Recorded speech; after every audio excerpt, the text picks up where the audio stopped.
والدین کی ذمہ داریوں میں سے کہ بھئی ایک بچے کے لیے والدین کی ذمہ داری کیا ہونی چاہیے، تو والدین اپنے بچے کے بہترین درسگاہ کا انتخاب کرنا، اچھے استاد کا انتخاب کرنا، یہ والدین کی ذمہ داری ہوتی ہے۔ ایک حدیث مبارکہ ہے، میرے مصطفیٰ کریم علیہ السلام جس کا مفہوم ہے، میرے آقا سے پوچھا گیا کہ یا رسول اللہ صلی اللہ علیہ وسلم، دنیا کا بہترین خزانہ کیا ہے؟ دنیا کی بہترین خزانہ، بہترین دولت کیا ہے؟ میرے مصطفیٰ کریم علیہ السلام نے فرمایا کہ المرأۃ الصالحۃ، نیک صالحہ عورت یہ دنیا کا بہترین خزانہ ہے۔ یہ اس اعتبار سے آپ دیکھیں کہ مصطفیٰ کریم علیہ السلام سے پوچھا کہ بہترین خزانہ، میرے آقا نے فرمایا نیک عورت۔ تو جب بچہ دنیا میں آتا ہے تو سب سے پہلی جو درسگاہ اس کی قرار دی گئی ہے وہ ماں ہوتی ہے۔ جب پہلی درسگاہ ماں صالحہ ہوگی، نیک ہوگی، متقی ہوگی، پرہیزگار ہوگی، تو اس اعتبار سے بچے پر بھی نیک، متقی اور پرہیزگاری کے آثار نمایاں ہوں گے۔ تو دوسری جو اس کے معاشرے کے طور پر ہم درسگاہ کا انتخاب کرتے ہیں، بہترین درسگاہ ہو، اور اس درسگاہ میں علم کے ساتھ ساتھ سب سے بڑی چیز ہے تربیت۔ ہم جس چیز کو آج علم سمجھتے ہیں، ہمارے ہاں کتابیں بچوں کو پڑھاتے ہیں، اتنے بڑے بڑے بیگ ہم بچوں کو کندھوں پر لاتے ہیں، لیکن المیہ یہ ہوتا ہے کہ وہی بچے جنہیں ماں یا باپ لے کر جا رہے ہوتے ہیں تو بچہ آگے چل رہا ہوتا ہے، باپ پیچھے چل رہا ہوتا ہے، بیٹا آگے چلتا ہے، ماں پیچھے چل رہی ہوتی ہے۔ یہیں سے آپ اس تربیت کا اندازہ لگا لیجئے کہ جس تعلیم کے اندر تربیت یہ ہے کہ ماں اور باپ سے آگے بیٹا چل رہا ہو، آپ اندازہ لگا لیجئے کہ اس تعلیم کا اثر دنیا میں اور اس بچے پر کتنا کچھ پڑے گا۔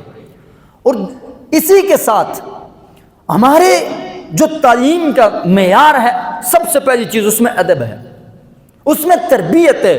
اور ایک روایت کے اندر آتا ہے جس میں میرے مصطفیٰ کریم علیہ السلام نے فرمایا کہ جب بچے جوان ہو جائیں، والدین کی ذمہ داری ہے کہ فوراً ان کی شادیاں کرا دیں۔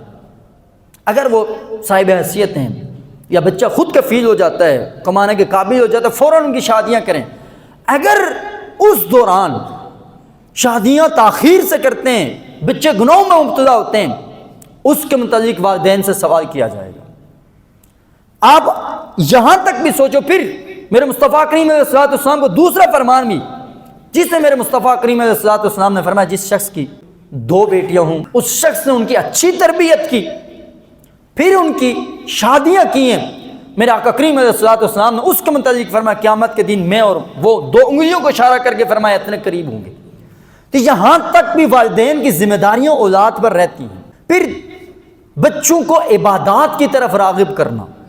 ماں باپ خود جب عبادات کے پابند ہوں گے، نماز پڑھیں گے، نوافل پڑھیں گے، قرآن کی تلاوت کریں گے، تو بچہ جب اپنی ماں باپ کو دیکھتا ہے تو بچہ وہی کاپی کرتا ہے، چونکہ اس کے سامنے سب سے مثالی ہستیاں یا ماں ہوتی ہے یا باپ ہوتا ہے۔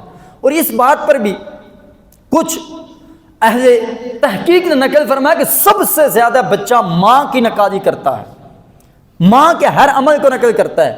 تو جب ایک بیٹا اس کے سامنے ہو جائے تو ماں اپنی عادات دین کی طرف راغب کرے گی، تو بیٹے کے اندر یہی تعلیم، یہی تربیت، یہ چیز سرایت کرتی جائے گی۔ قرآن کی تلاوت ہے۔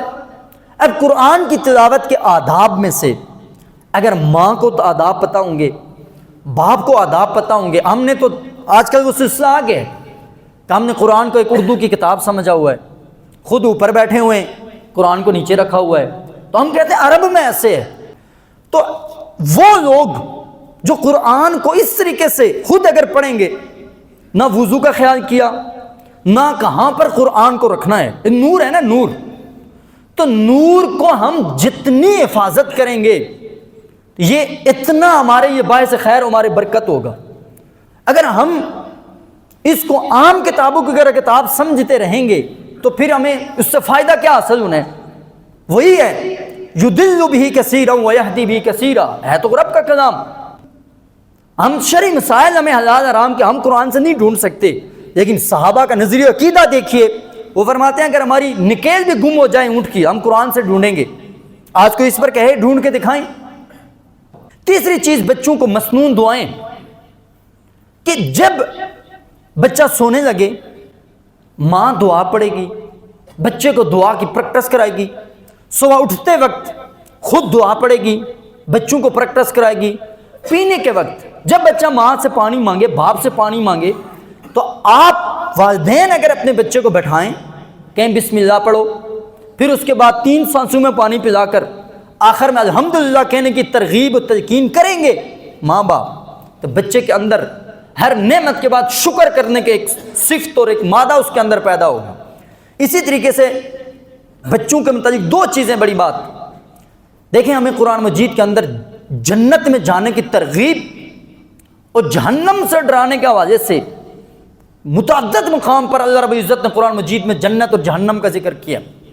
یہ اب والدین کی ذمہ داریوں میں سے ہے کہ والدین اپنے بچوں کو جنت کی ترغیب دلائیں، انہیں بتائیں جنت میں یہ نہریں، یہ باغات ہیں، یہ اللہ رب العزت نعمتیں دے گا۔ کیوں نعمتیں دے گا؟ بیٹا یہ کام کرو گے۔ جب بچہ برے کام کرے گا ڈرائیں اسے، بیٹا اس کی یہ آگ ہے، اور اس آگ کے بارے میں اگر سوئی کے ناکے کے برابر بھی اگر وہ آگ دنیا میں آ جائے، ساری دنیا جل جائے، اتنی اس کی تپش ہے۔ ایک سوئی کے ناکے جتنی اگر باہر دنیا میں آ جائے تو ساری دنیا اس کی تپش سے جل جائے، آپ اس آگ میں جلو گے، لہٰذا یہ کام نہ کرو۔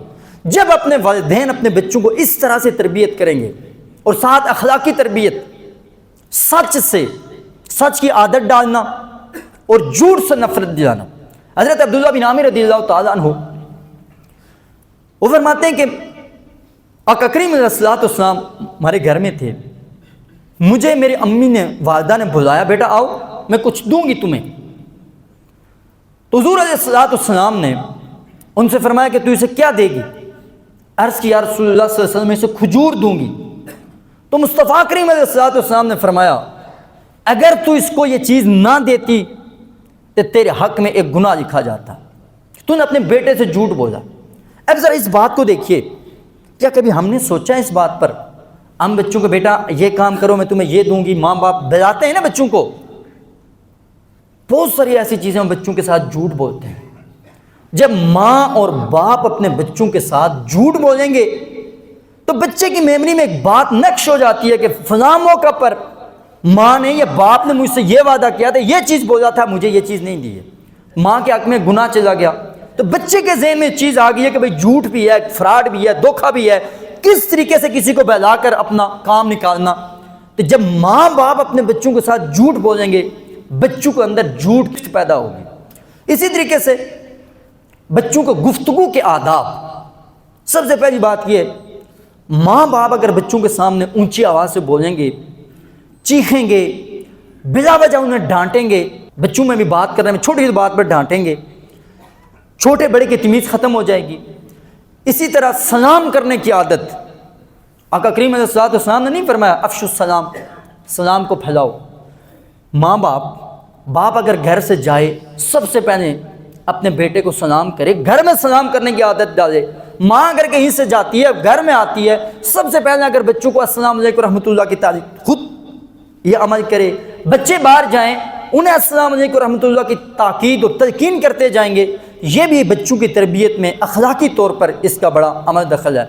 پھر اسی طریقے سے رزق کی قدر، یہ بھی ایک بہت بڑی نعمت ہے، چونکہ اولاد بھی رزق کے زمرے میں آتی ہے۔ رزق ایک بہت بڑا وسیع مفہوم ہے، علم بھی رزق ہے، اولاد بھی رزق ہے، مال و دولت بھی رزق ہے، گھر کے اندر جو ہم کھاتے پیتے ہیں یہ بھی رزق ہے۔ حضرت عائشہ صدیقہ رضی اللہ تعالیٰ عنہ سے روایت ہے، مفہوم حدیث یہ، میرا آقا کریم علیہ الصلوۃ والسلام کہ باہر سے آئے، آقا کریم نے اپنے کاشان اقدس میں ایک روٹی کا ٹکڑا پڑا ہوا دیکھا۔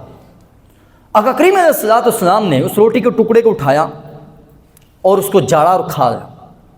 سیدہ کو فرمایا کہ عائشہ یہ جو اللہ کی نعمتیں ہیں جب تمہاری پڑوسی ہو جائیں، یعنی جو اللہ کی نعمتیں اگر تمہارے پاس آ جائیں تم ان کی قدر کرو، اگر یہ چلی جائیں تو پھر یہ واپس نہیں آتی ہیں۔ تو رزق کی قدر باپ، ماں اگر ان کے سامنے روٹی کا ٹکڑا اگر بیٹا گرا دے تو بچے کو تو نہیں پتہ ہے. تو ماں باپ کی ذمہ داری ہے کہ وہ خود اٹھائیں، اسے جھاڑیں، جھاڑ کر اسے چوم کر کھائیں. ایک بچے کے لیے تعلیم یہ ہے کہ بیٹا یہ رزق کو روندا نہیں جاتا ہے، یہ اتنی مقدس چیز ہے کہ جس کے لیے ہر شخص اپنا رات دن نہیں کرتا ہے، دور دراز کا سفر کرتا ہے، جھوٹ دھوکہ فرار تک بھی لوگ اس میں کرتے ہیں. کس کے لیے؟ ایک روٹی کے لیے. تو اگر اس کی تلقین اگر ہم گھر کے اندر رزق کی قدر و اہمیت کرتے رہیں گے، اللہ رب العزت کا فرمان ذیشان ہے لئن شکرتم لازیدنکم، اگر تم اس کا شکر ادا کرو گے اللہ رب العزت اس رزق میں تمہارے لیے اور اضافہ فرمائے گا. پھر جلد سونے کی عادت اور صبح جلد اٹھنے کی عادت. ماں باپ اگر فجر کی نماز پڑھیں گے، بچوں کو اپنے ساتھ اٹھانے کی عادت ڈالیں گے تو بیٹے فجر کی نماز پڑھیں گے. ماں باپ اگر تہجد کے وقت اٹھتے ہیں، ان کی یہ عادت روٹین ہے وہ اپنے بچوں کو اس وقت بھی اٹھائیں. اٹھو تہجد پڑھو، فجر کی نماز کے لیے اٹھو، نماز پڑھو، اس کے بعد قرآن کی تلاوت کرو. اگر ماں باپ اپنے یہ عادت بنائیں تو بچوں کو اس کی تعلیم و ترغیب دیں تو یقینی بات ہے کہ بچوں کے اندر بھی صبح جلد اٹھیں، نماز کی پابندی کرنے کی انہیں عادت پڑے گی. چند ایسی چیزیں، یہ تو کچھ اخلاقی اور دینی تربیت کے حوالے سے یہ چند ایک باتیں یہ بطور نمونہ میں نے آپ احباب کے سامنے پیش کی ہیں.